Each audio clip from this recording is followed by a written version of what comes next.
Gouvernement ouvert au gouvernement du Québec. On va vous parler plus spécifiquement, on va regarder plus spécifiquement aujourd'hui les données ouvertes, mais ça s'inscrit évidemment dans un mouvement de gouvernement ouvert.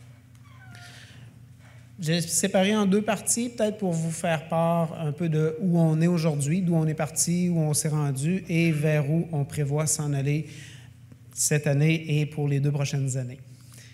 Si on regarde plus en détail d'où on part, le gouvernement ouvert, ce mouvement-là a été initié au gouvernement du Québec en 2012. C'est à ce moment-là qu'il y a eu décision, qu'il y a eu annonce publique disant à ce que le gouvernement du Québec souhaite aller vers cette approche-là. C'est un changement de culture, il faut bien le comprendre. Comme Jamie l'expliquait tantôt, ça implique une plus grande transparence, une plus grande ouverture, donc on diffuse plus d'informations proactivement. On implique plus aussi la population, on fait plus de participation publique pour l'impliquer au moment où on élabore des programmes, où on élabore des politiques et où on les évalue aussi. On travaille plus en collaboration à l'interne entre les différents ministères et organismes, collaboration avec la société civile et on soutient une démocratisation de l'accès aux technologies. Ce découpage-là, ces 4 volets, c'est une manière de découper les actions en gouvernement ouvert qui a été utilisée beaucoup à partir des début des années 2010. Vous avez vu tantôt, Jamie vous le présentait au fédéral sous l'approche d'Open Information, Open Dialogue. C'est toute une approche différente, mais essentiellement, ça regroupe le même genre d'action. Si on regarde au Québec, qu'est-ce qui a été fait? Après le lancement, après l'annonce de la volonté d'aller vers une ouverture, il y a eu un premier portail qui a été mis en ligne, un portail de données ouvertes.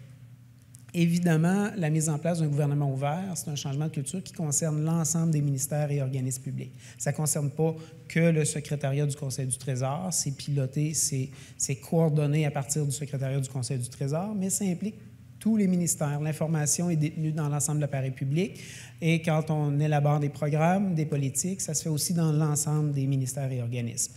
Mais c'est coordonné au niveau du Québec, un peu comme au niveau fédéral, c'est coordonné au secrétariat du Conseil du Trésor. Au niveau de la transparence, je fais une petite parenthèse, ça inclut aussi la diffusion d'informations proactives. Si vous suivez un petit peu l'actualité, vous savez qu'il y a une modernisation de la loi sur l'accès à l'information qui est en cours. Cette partie-là relève chez nous du ministère du Conseil exécutif. Donc, je n'aborderai pas beaucoup cette partie-là. Je reviens en transparence, on ferme la parenthèse. En transparence, quand on s'est lancé vers ce changement de culture-là, on a créé un portail de données ouvertes pour que les ministères et organismes puissent diffuser leurs données. Si vous vous rappelez, on pourrait peut-être faire un petit test. Jamie a défini les données ouvertes tantôt. Données ouvertes, on parle de données qu'on diffuse dans des formats ouverts, donc on n'a pas besoin de logiciels propriétaires pour les utiliser. Qu'on diffuse, c'est de la donnée qui est granulaire, on ne diffuse pas de la donnée agrégée qui aurait pu vraiment d'intérêt de l'analyser sous différents angles, mais on va vraiment avec de la donnée détaillée. On y associe une licence d'utilisation, évidemment. Quand on diffuse de la donnée ouverte, c'est parce qu'on encourage la réutilisation, contrairement aux nombreuses publications qui se font depuis des années dans les gouvernements, où il y a un droit d'auteur qui est mis dans le bas de chaque page du site Web, qui a un droit d'auteur qui est mis sur nos publications téléchargeables en PDF. Donc, la donnée ouverte, c'est granulaire, on encourage la réutilisation, c'est des formats ouverts. Quand on a lancé le premier portail de données ouvertes, on a encouragé les ministères et organismes à diffuser de la donnée. Il y a eu quand même beaucoup de jeux de données qui ont été diffusés, environ 200 à 300 dans les 2 premières années. En termes de participation publique, si vous remontez à l'époque, en 2012, 2013, 2014, c'était des années où il y a eu beaucoup de participation, d'implication de la société.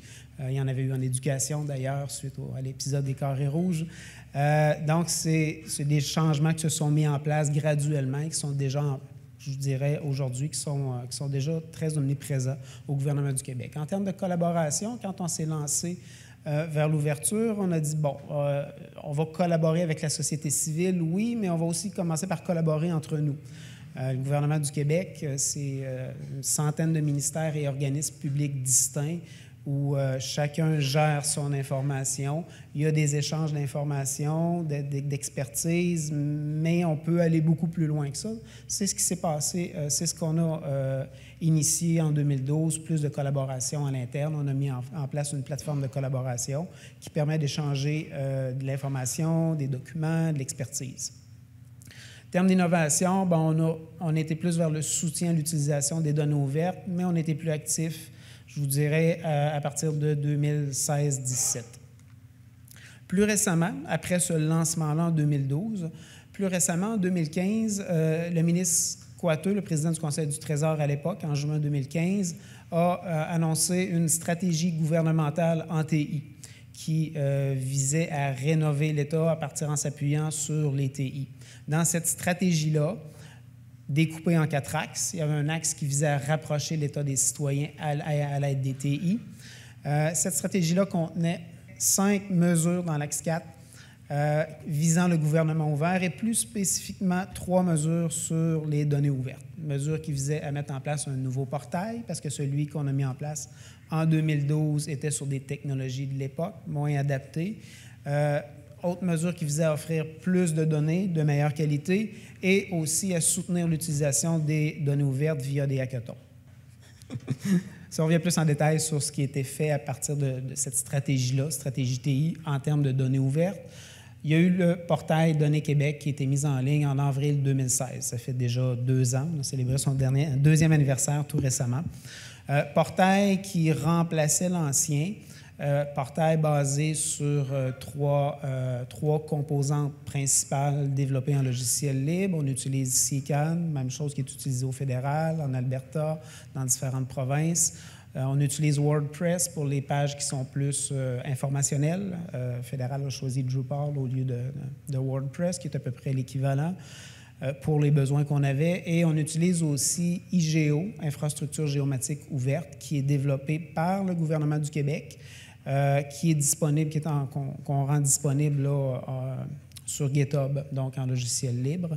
IGO, cette composante-là, on l'utilise pour faire la visualisation des données qui sont géolocalisées.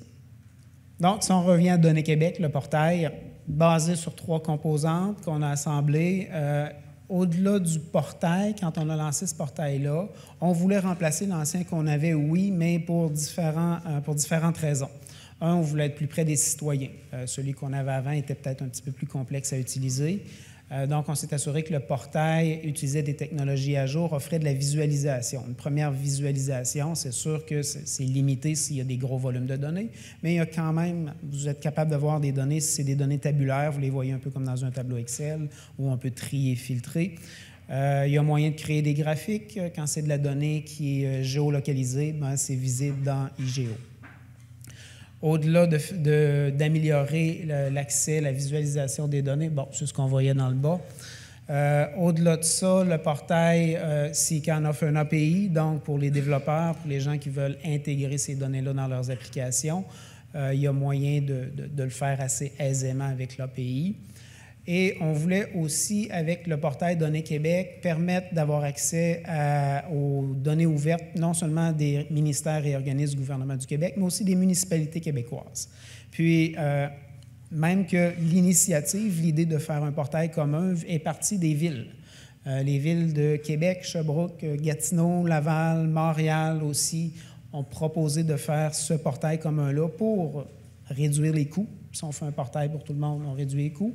Pour faciliter l'accès aux données, si chaque ville fait son portail, c'est sûr que c'est un petit peu plus difficile. Si vous voulez chercher de la donnée de 2 villes, vous êtes obligé d'aller à 2 endroits. Et quand on a vu l'initiative qui était démarrée, le gouvernement du Québec a dit « on va joindre nous aussi à vous ». Ça va permettre d'avoir 2 paliers de gouvernement au même endroit, donc trouver de la donnée qui est complémentaire.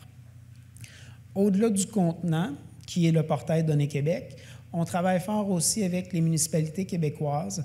À l'époque, il y en avait 5, les 5 que je vous ai nommés. Aujourd'hui, on va le voir un peu plus loin, il y en a 12. On travaille avec les municipalités québécoises pour normaliser nos manières de faire.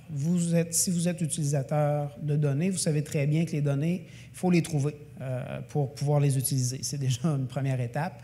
Donc, on a normalisé les métadonnées qui sont utilisées pour l'ensemble des diffuseurs sur Données Québec.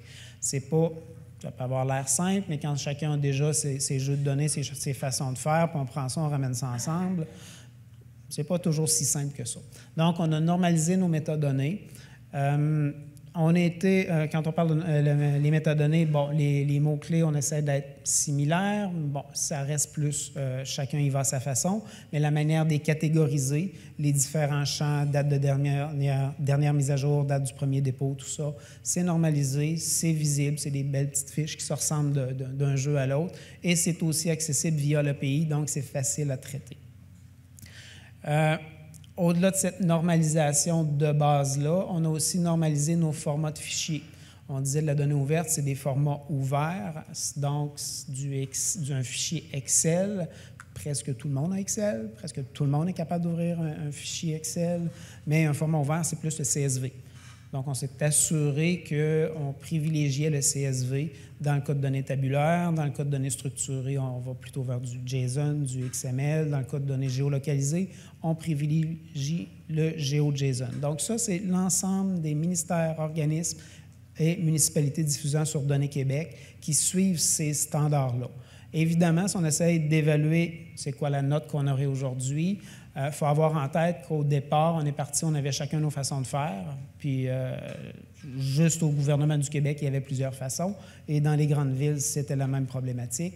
On a tout mis ça ensemble, on n'a pas retourné jouer dans ce qu'on avait comme héritage du passé, mais on s'est assuré que les nouveaux ou les mises à jour, on s'alignait sur ces standards-là, qui sont disponibles sur Données Québec. Donc, depuis 2016, c'est en cours.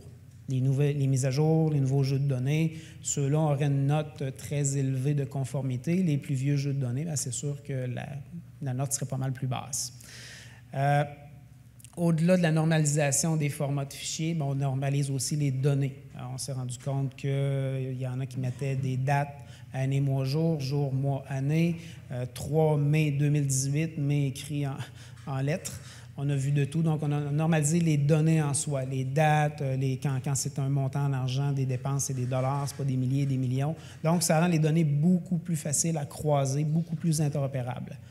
Et le dernier step, la dernière étape qu'on a fait, dernière action, c'est qu'on commence à normaliser les jeux en soi. On travaille avec les villes non seulement sur la diffusion, mais on encourage beaucoup la réutilisation. On organise des hackathons. Il y en a eu un l'an passé à Sherbrooke, hackathon organisé par les partenaires du portail Données Québec. En travaillant avec les villes, en encourageant la réutilisation, on s'est assuré que déjà au premier hackathon et au deuxième qui s'en vient, on normalise les formats des fichiers. Donc, si l'an passé, c'était sur le transport durable, il y a des données sur les pistes cyclables qui ont été diffusées. Si Montréal donne ses données sur les pistes cyclables en coordonnées GPS, puis Québec les donne d'une rue à telle rue, pas terrible. Ceux qui développent des applications, ceux qui analysent ces données-là, vont avoir à refaire d'une ville à l'autre. Donc, on a normalisé nos façons de faire. Même chose cette année, on est encore un petit peu plus loin cette année.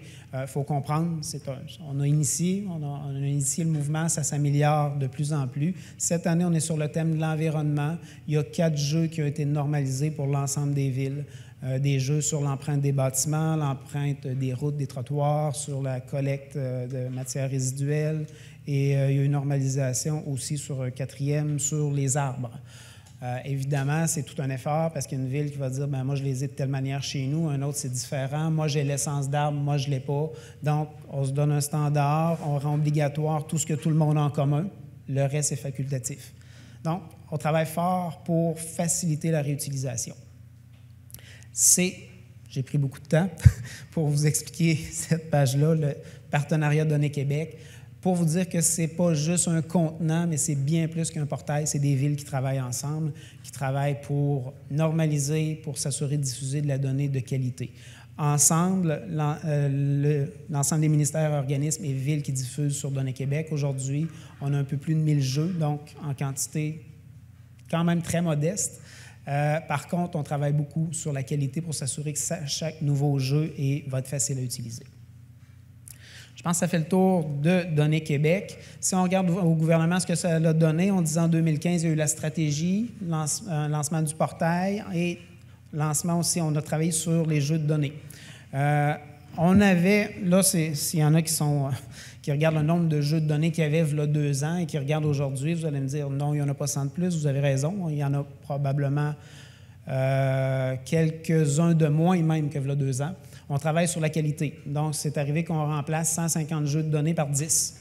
Mais si vous regardez la quantité de données qu'il y a dans les 10, il y en a pas mal plus que dans les 150. Donc, en 2015, on a amené 26 nouveaux jeux au gouvernement du Québec, 2016, 70, 2017, 97. Et on continue dans ce sens-là. Donc, oui, quantité, on mesure, on s'assure qu'ils s'en ajoutent des nouveaux, mais qui sont pertinents et qui sont de qualité en même temps. Qui diffuse aujourd'hui, on en a parlé un petit peu. Bon, la présentation avait été montée, ça fait un bout déjà, quand on a su qu'on allait présenter au colloque, mais essentiellement autour de 15 ministères, 18 organismes publics, 10 non, on est rendu à 12 municipalités. Et il y a 5 organismes de la société civile. Canard Illimité s'est ajouté tout récemment pour le hackathon qui s'en vient. Donc, il manque 4-5 ministères aujourd'hui et plusieurs organismes publics, mais on essaie de travailler avec les données qui sont les plus pertinentes dans un premier temps. Jamie parlait de recherche fédérée un peu plus tôt. Il y a des travaux avec l'Alberta et le fédéral. Les deux utilisent CICAN. Donc, le portail de données ouvertes, Données Québec, va aussi pouvoir faire partie de ce projet-là. Mesure 32, bon, je vous ai montré la quantité, mais on a travaillé sur la qualité. Côté gauche, un guide de priorisation des données ouvertes. On a établi des critères pour prioriser les jeux. Beaucoup de gouvernements y ont été au départ sur la transparence. Ils se sont mis à diffuser proactivement de la donnée pour une question d'être plus transparent. Pour le gouvernement du Québec, c'est un critère. Il y en a d'autres. On veut s'assurer que quand on diffuse de la donnée, elle a un haut potentiel de réutilisation, parce que de la donnée, on en a à pu finir. On commence par travailler sur celle qu'on pense qui a le plus grand potentiel de réutilisation, et un jour, quand on aura fait tous ceux-là, on regardera ce qui reste. Donc, on s'est donné des critères de priorisation. Ça fait déjà un petit peu plus qu'1 an. On cherche à soutenir, oui, la transparence, mais aussi le développement économique, le développement de services, l'optimisation au niveau du gouvernement, des organismes publics, s'il y a des données qui peuvent être échangées par le portail de données ouvertes, plutôt que faire des ententes 1 à 1, on privilégie ça. Et s'il y a de la demande citoyenne, évidemment, on va vers ça.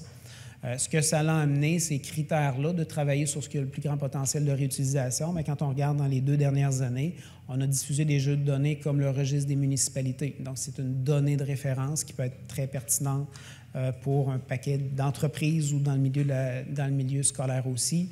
On a diffusé le registre des entreprises du Québec en données ouvertes. C'est le genre de données de référence qu'on a. Donc, la donnée, on a aussi l'adresse Québec qui vient de sortir en données ouvertes tout récemment, qui est l'ensemble des adresses officielles au Québec. Donc, on travaille sur de la donnée qu'on pense qui à risque de servir. C'est le gouvernement qui la détient. Il y a juste lui qui est la source officielle, si on veut. Non, on la rend disponible en données ouvertes. On a diffusé aussi des données dans les 2 dernières années qui sont en lien avec nos programmes, nos services. La Société d'assurance automobile diffuse maintenant la liste des accidents de la route qu'il y a à chaque année. Donc, pour chacun d'à peu près les 100 000 accidents, parce qu'il y en a quand même pas mal sur le territoire, à partir des rapports de police, ils vont diffuser de l'information. Évidemment, c'est anonymisé, mais ça donne quand même 40-50 colonnes dans le fichier CSV avec 100 000 lignes à chaque année. Donc, c'est de l'information qui peut être pertinente si vous essayez de voir qu'est-ce qu'il y a comme accident sur la route. Ils diffusent la liste des véhicules immatriculés aussi. Si on pense à d'autres données de valeur, le ministère de la Sécurité publique, quand il y a eu les inondations en 2017, vous avez été touché dans le secteur, il y a eu beaucoup d'informations qui étaient diffusées sur les zones d'inondation. Ce que vous avez vu passer dans les médias, ça venait des données ouvertes de Données Québec. On voyait des cartes qui montraient l'étendue des inondations. C'était sur le portail Données Québec. On diffuse aussi l'information, vous voyez souvent dans les médias l'hiver, l'occupation des urgences. Soyez conscients que le temps d'attente n'est pas diffusé. C'est le taux d'occupation des civières dans les urgences. À partir de ça, il y en a qui essaient de déduire un temps d'attente, ce qui est quand même mieux que rien, mais c'est le taux d'occupation des civières. Et c'est des gens de Montréal, il y a un peu plus que 2 ans, qui avaient parti cette idée-là avec l'application Docteur que vous pouvez télécharger. Aujourd'hui, indexsanté.ca présente la même information et vous n'entendez parler l'hiver quand il y a de la grippe. Donc, c'est le genre de données qu'on diffuse. On essaie d'aller vers de la donnée qui est réutilisée. Côté droit, vous voyez, c'est les standards. Quand je parlais de standards de diffusion sur Données Québec, c'est un petit guide qu'on a qui est disponible sur Données Québec, qui est utilisé par nos ministères, organismes et villes. Ce qui s'en vient, on parlait plutôt du partenariat pour un gouvernement ouvert. 1 minute, 2 minutes? C'est bon. Merci. Oh, c'est à cause des problèmes techniques. On parlait du partenariat pour un gouvernement ouvert. Les pays membres, il y a plus de 70 pays, le fédéral, le Canada en fait partie, se donnent ont l'obligation, en étant membre, de diffuser des plans d'action à tous les 2 ans pour aller plus loin en gouvernement ouvert. C'est beau de dire on est ouvert, mais il y a toujours moyen de faire mieux. C'est un changement de culture, ça se fait au fil du temps. Il y a possibilité, ponctuellement, que des provinces, des États, des villes se joignent au partenariat. Donc, en attendant de pouvoir le faire, parce que c'est des moments ponctuels et des quantités limitées, Jamie pourra vous en témoigner, qui peuvent adhérer. En attendant de pouvoir devenir membre, on s'est inspiré des bonnes pratiques pour se donner un plan d'action pour les 2 prochaines années. Donc, un plan 18-20 qui devrait être annoncé sous peu, avant l'été. Ça a été dit au lancement de la stratégie numérique en décembre dernier. Donc, plan d'action qui s'inscrit dans cette stratégie numérique-là et qui vise à aller plus loin. On a vu Données ouvertes, on a travaillé beaucoup sur la quantité et la qualité. On va officialiser des manières de faire. On va aller plus formellement que des guides. En termes de réutilisation, on va continuer avec les hackathons. Il y en a un, celui de l'environnement, c'est en fin de semaine. Si vous connaissez des gens intéressés, c'est ici à Montréal. On a déjà 150 participants inscrits. Il y a encore de la place s'il y en a d'autres qui veulent s'inscrire. On va encourager la réutilisation via des hackathons, via le ministère de l'Économie, Sciences et Innovation, les startups aussi, et on continue en termes de participation et collaboration. Merci.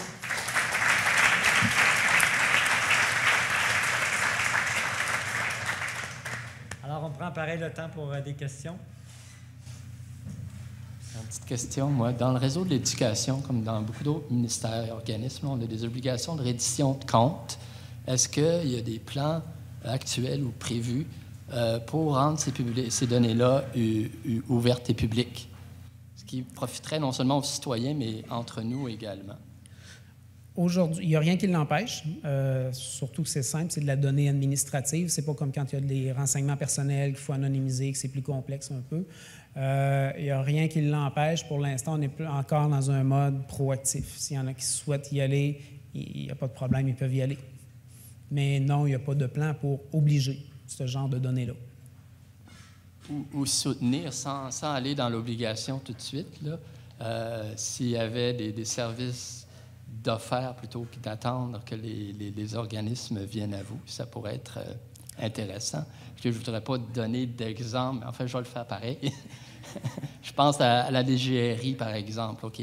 La reddition de comptes pour les ressources informationnelles, donc, où on a une reddition qui change un peu à chaque année. Il y a des données qui sont collectées. Ils regardent eux-mêmes leurs propres outils pour voir s'ils pourraient rendre ça ouvert entre nous. Mais vous voyez, il n'y a pas de... On ne parle pas de standards ici, on ne parle pas d'ouverture au public, et on pense à refaire des outils que vous avez peut-être déjà. S'il y a des organisations qui sont prêtes à le faire, il y a l'équipe. Je dis au secrétariat du Conseil du Trésor, on coordonne ces travaux-là. Donc, il y a une équipe qui est disponible. On élargit le rôle de l'équipe avec le plan d'action qui s'en vient, qui va être annoncé, pour aussi offrir un support plus technique. Donc, si vous dites...